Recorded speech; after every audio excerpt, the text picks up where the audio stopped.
What happens if you take a design inspired by premium titanium, stick in a huge battery that you can't drain in a day, and sell it at the price of a regular budget phone? Meet the INFINIX Note 60. The INFINIX brand is currently trying to prove that an inexpensive phone can look and feel like a flagship. But let's be honest, when marketers promise us premium hardware for an affordable price, there's always some kind of drawback or catch hidden somewhere.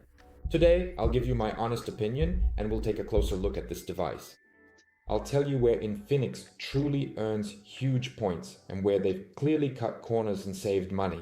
So let's get started. This device was announced quite recently, on February 18th, 2020, and it hit the shelves in March. The price for it, depending on the region of course, ranges around 250 to 300 euros. And for that money, it's currently breaking records. It's extremely popular in Eastern Europe and Asian countries. Why? Well, first of all, because people see its specs, and secondly, its huge battery. And also its beautiful design, which is why people rush to the stores to buy it. Well, let's see what actually awaits us, and let's start our review with the box. The box looks stylish in a silvery gray color, and the inscription 60 could be replaced with premium, design, method, demagnetization design, 7400 platform. We can see it in the upper corner, but for me it's about looking at this sticker. 256 gigabytes, 16 gigabytes of RAM, and the Buy JB logo can also be seen again on the backside. Premium, metal, design, and other interesting features like that. I don't know, that's the description of our device. Let's open this box and take a look at the contents. It's quite generous here. Let me take all of this out and we'll talk about what's included, starting of course with the various documents. There's a SIM ejector pin nicely placed in a separate little bag. I like that, and here's something else I like. It's that I'm not sure if it's glass or a film, but it's included. A screen protector, even though it already has Gorilla Glass 7, and now I'll show you.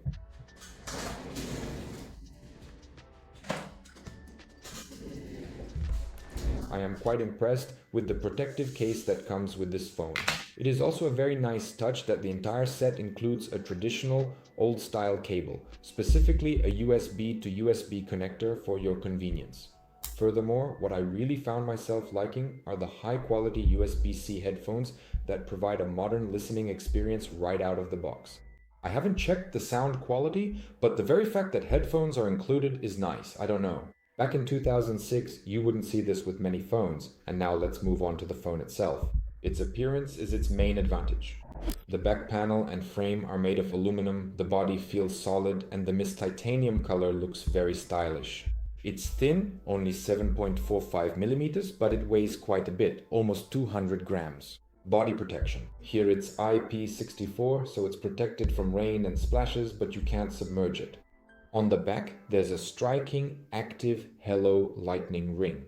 It's an RGB notification light that flashes during calls or charging, and it looks impressive.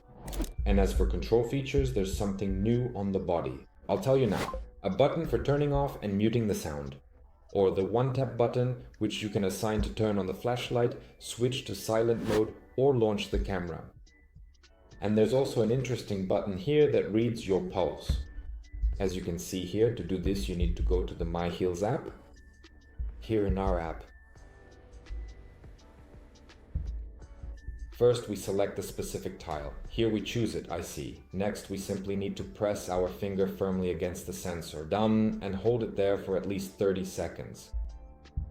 I just press and hold this button, it starts preparing, and you need to wait about 32 seconds, so let's wait.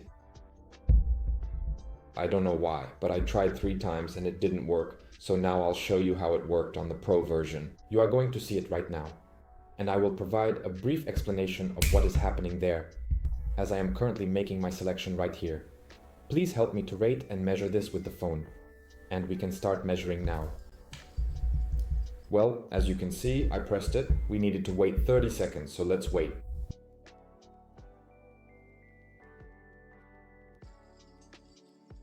We press it and here the values will appear. You can press finish. You can check it again and here it will be recorded on the graph when and at what time you measured.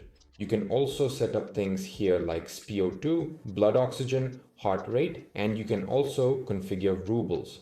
Here you'll see oxygen stress. Well, thanks to these functions, and as you can see, does everything work there? I don't know why it doesn't work on this phone. Let's move on to the display. Here we have a huge 6.78-inch AMOLED display with a 1.5K resolution and a refresh rate of up to 144 Hz. The picture is incredibly smooth, the bezels are thin, and the peak brightness of 4500 nits lets you read text easily even under the blazing sun. Definitely a thumbs up.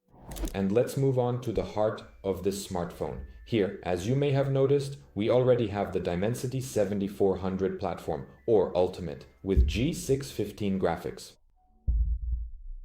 G615 RAM. There are 8 GB here, which can be virtually expanded by another 8 GB, as stated here, and the built-in storage is either 128 or 256 GB. But here lies the first serious drawback. The memory here is of the old UFS 2.2 standard. Because of this, heavy applications and games don't load as quickly as you would like. Also, there is no slot for a memory card here. But I think you can easily get used to this after a month. But let's see how it handles system loads and multitasking. The phone feels lively thanks to the 144 Hz. But what about games? Everything is great in PUBG Mobile. Stable, high settings, the frame rate doesn't drop. It's comfortable to play. But if we take Genshin Impact as an example, at high graphics settings, the device starts to struggle. You can play, but after 20 to 30 minutes, the phone noticeably heats up and the frame rate starts to fluctuate. The 3D IS Core VC cooling system tries to save the situation, but the old memory we've already mentioned, UFS 2.2, and heavy graphics make themselves felt. For ultra gaming, this chipset is still a bit too weak. But in terms of when it comes to battery life, the INFINIX Note 60 is a real monster. Into this slim body, they somehow managed to fit a battery. It has a capacity of 6500 mAh for fast usage mode. For example, with all those video calls, the phone easily lasts 2 half days, and it charges from a 45-watt adapter. Yes, it's not a record speed, about an hour to reach 100%. But on the other hand, it has 30-watt wireless charging and even reverse charging, so you can top up, for example, your headphones. And for gamers, they've added a bypass charging function, bypass charging. The current goes directly to the motherboard, bypassing the battery. The phone heats up less during gaming, and the battery doesn't wear out. On the camera module, it's beautifully written, let me tell you how, 50 megapixel OS Infinix Cam. The main module here is indeed 50 megapixels with optical stabilization, and paired with it is an ultra-wide at 8 megapixels. As for the software, they call it packed with features. Here you get digital zoom from 0 to 6 times up to 15 times, portrait mode with simulated focal lengths of 24mm, 35mm, and 50mm, street snap mode, super night for night shots, and vlog. Photos taken in this mode turn out vibrant and sharp. Optical stabilization really helps, but don't expect miracles in low light. Noise appears and detail decreases. Now let's talk about video. The smartphone can record videos in resolutions from 70p up to 4K, and on paper it supports both 30 and 60 frames per second, as well as advanced stabilization modes, AI steady and ultra steady. For me, stabilization only works actively at 1080p, whether at 30 or 60 frames per second. At 4K and 30 FPS, the footage will be shaky. So, to get smooth and beautiful video, you'll have to lower the resolution. Infinix decided not to fall behind the trends and rolled out the XOS 16 shell based on Android 16, a whole package of neural network features. And what here is actually useful? You see, for me that's Forex Voice and Smartwatch, a voice assistant and quick recognition of text or images on the screen in a single step. Translate Assistant, a translator in real time. Document Assistant and AI Reg. They can create a brief summary from a long document or help rewrite text without mistakes. So here, the function is both recording and summarizing. They convert audio recordings from the voice recorder into text and summarize the entire recording. Circle to search. Hold down the button and circle anything on the screen to find it. The suite of artificial intelligence features here is truly advanced, and it's a great help for work. And let's sum up, is it worth buying the INFINIX Note 60? And let's start with the drawbacks.